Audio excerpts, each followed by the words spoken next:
Pemirsa, kader Wan Praksi Partai Demokrasi Indonesia Perjuangan diminta turun untuk menyapa warga sehingga bisa memberikan sumbangsi untuk memenangkan pasangan calon yang diusung maupun didukung baik dalam pemilihan gubernur, wali kota maupun bupati dalam Pilkada serentak 2024.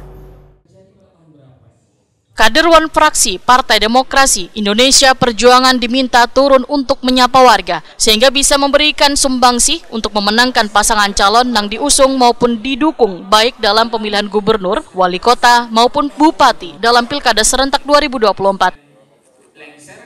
Pernyataan ini disampaikan Ketua DPD PDI Perjuangan Kalimantan Selatan Muhammad Saripudin, Wahitakwani Prima TV usai penutupan BIM Tek1 kaderisasi partai di Hotel Galaksi, Banjarmasin, Jalan Ahmad Yani, Pal 2,5 Banjarmasin Tengah, malam Minggu 12 Oktober 2024. Kader praksi seluruhnya di Kalimantan Selatan kami minta terus untuk turun ke bawah sesuai dengan pesan DPP.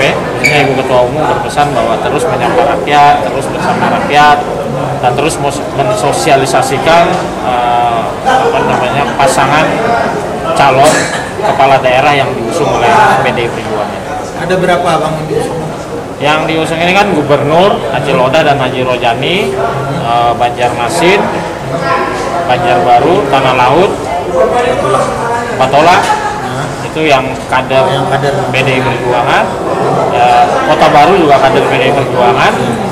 Dan sisanya kita menjadi pengusung Tanjung, Hulu Sungai Selatan, Hulu Sungai Utara, Hulu Sungai Tengah, Dukung.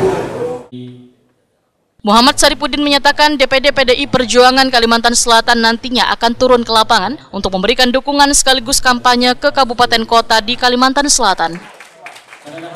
Kalau dari BP nanti ke daerah-daerah itu misalnya kayak Batola atau apa itu memang melakukan juga lah, support kepada mereka yang ada di sana. Iya, melakukan monitoring sekaligus kampanye. Oh, jadi dia monitoring dan sekaligus mengkampanyekan calon yang diusung oleh PDI. Berarti langsung turun ke daerah-daerah.